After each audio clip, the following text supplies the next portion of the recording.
Bismillahirrahmanirrahim.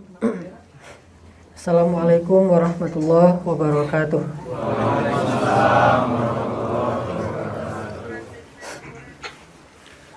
Alhamdulillahirabbil alamin. Alhamdulillahi wa kafa. Wassalatu wassalamu ala Rasulillahil Mustafa. Teman-teman yang dirahmati Allah Subhanahu wa taala.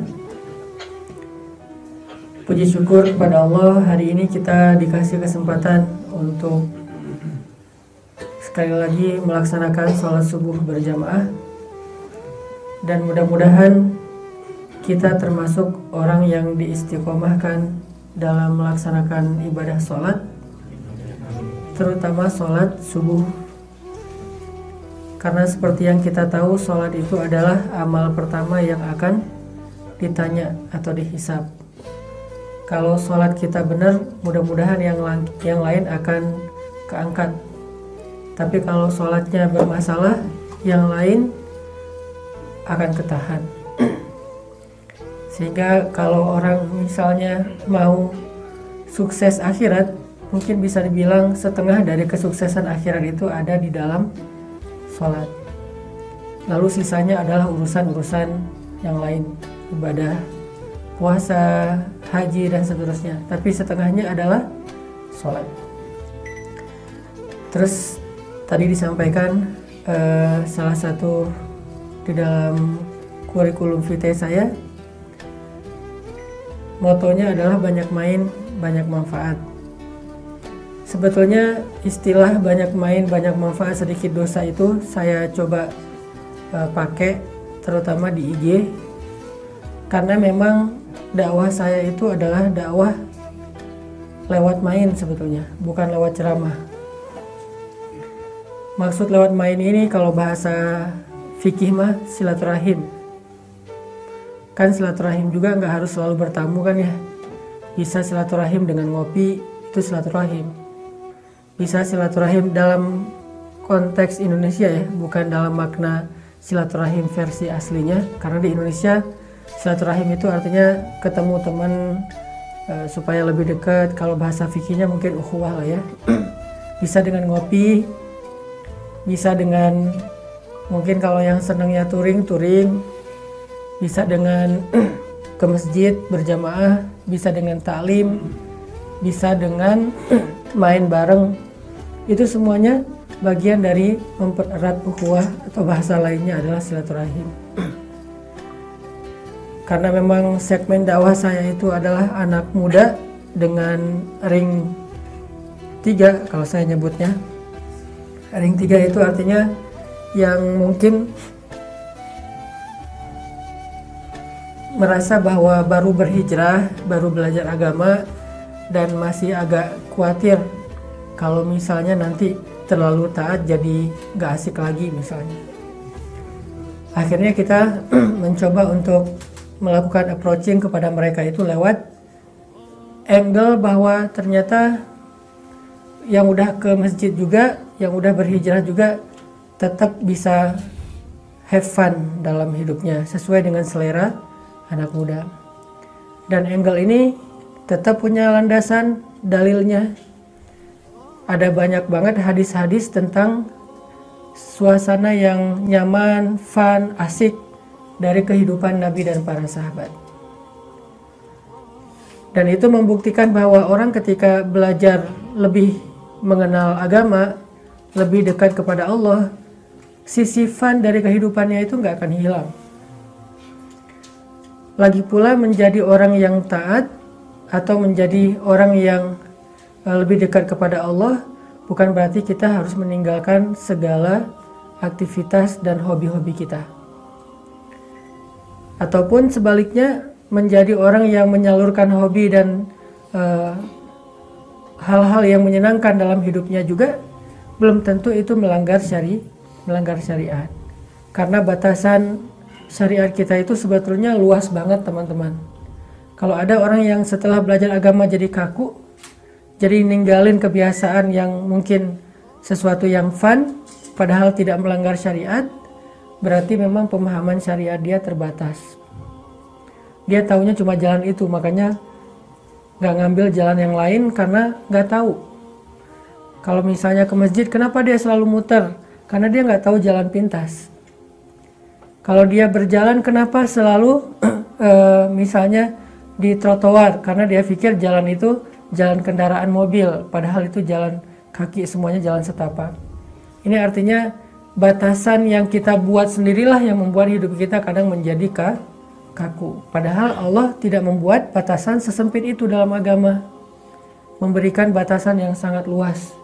Jadi kalau batasannya luas, kita lebih dinamis. Kalau batasannya sempit, kita jadi kaku. Bagaimana kita tahu batasan agama kita luas? Ya kita harus belajar lebih dalam tentang Islam, lebih komprehensif. Ternyata main juga dalam Islam itu sesuatu yang dibolehkan. Bahkan ketawa juga dibolehkan. Nabi juga tertawa. Bukan berarti ketika ada hadis, kalau kalian lihat apa yang aku lihat, maka kalian akan banyak menangis dan sedikit ketawa. Bukan berarti nggak boleh ketawa. Cuman jangan sampai ketawa kita itu berlebihan. Apa maksud berlebihan? Ya misalnya ketawa yang menghilangkan sifat-sifat mulia. Ketawanya itu sampai ngakak yang berlebihan, sampai sesak nafas. Kan ada yang kayak gitu juga. Atau ketawanya berlebihan karena mentertawakan orang lain. Nah ini mungkin berlebihan. Tapi kalau ketawa yang standar lah ya, ketawa jaim misalnya. Gimana itu teh ketawa jaim? Nah gitu. Itu ketawa jaim. Atau ketawa misalnya karena merasa bahagia atas satu nikmat yang diberikan Allah, atau tersenyum. Bahkan hadisnya Allah juga tersenyum. Jadi kalau misalnya kita belajar agama jadi nggak gampang tersenyum, berarti kita memandang agama itu terlalu sempit. Padahal Allah tersenyum, Nabi suka tersenyum. Allah tersenyum gara-gara ngelihat hambanya meminta ampun, beristighfar, bertaubat, itu Allah tersenyum, senang maksudnya. Kalau Nabi tersenyum karena melihat semangat para sahabat dalam ketaatan, baik itu ibadah maupun dalam bentuk akhlak. Jadi teman-teman, maksud saya banyak main di sini tuh banyak bersilaturahim bisa, cuman dengan bahasa yang lebih santai. Karena kalau di dakwah itu kita nggak boleh membahasakan diri kita dengan bahasa yang mengaku-ngaku. Jadi saya udah soleh, nggak boleh. Itu namanya mentazkiyah diri sendiri. Wala tuzakku anfusakum, janganlah kalian mengaku diri kalian suci. Saya bilang sedikit dosa bukan berarti ngelakuin dosa, karena kita nggak boleh bilang nggak punya dosa. Arti sedikit dosa, berusaha menghindarkan dosa, tapi tetap pasti punya dosa. Gimana pun kita menghindar, tetap punya dosa. Jangankan kita yang orang biasa banget, Nabi aja beberapa kali melakukan kekeliruan, walaupun bukan dosa. Kalau keliru, Nabi pernah. Bukan pernah, beberapa kali malah. Tapi kalau dosa, maksum, tidak pernah. Jadi dosa dan keliru itu dalam agama beda. Makanya Nabi pernah kayak ditegur dalam surat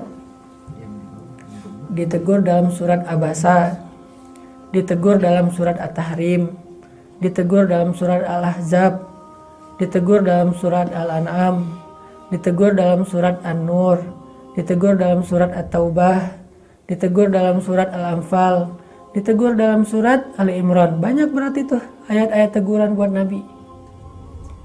Kalau di Mesir tuh pas saya belajar di Al-Azhar, profesor itu suka menyampaikan ayat dalam bentuk tematik. Misalnya ayat-ayat keindahan, kumpulin satu Al-Quran hanya tema ayat-ayat keindahan. Dan di situ jadinya kita tahu, oh ternyata Allah suka dengan keindahan. Termasuk penampilan yang menarik, Allah suka.